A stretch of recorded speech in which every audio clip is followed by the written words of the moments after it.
Welcome to Political Talkabout. I'm R. Miltonberg and talk about Social Security. The only problem with Social Security is the way it was set up just doesn't work anymore. In the 1920s, there was this guy named Charles Ponzi who popularized this con game in which you find a group of investors and you keep that money for yourself. Then you find a second group of investors and you give their money to the first group of investors. And then you find a third group of investors and you give their money to the second group of investors. And on and on and on, so that the older investors are getting paid by the newest investors.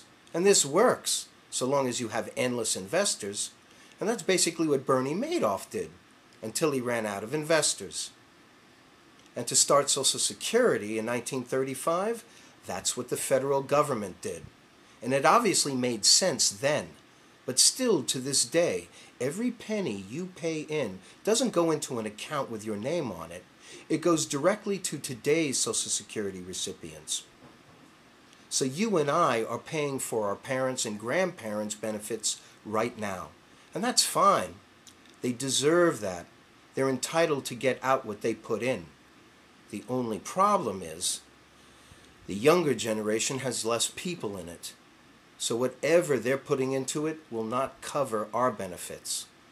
Add to that, politicians have been borrowing from that fund for things that money was never intended for.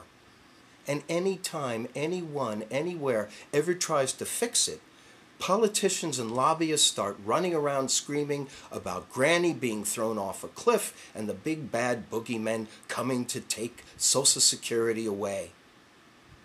So rather than fixing this once and for all by demagoguing this, which Nancy Pelosi, Harry Reid, and Charles Schumer are fond of doing, you, me, and Granny are all headed for that cliff.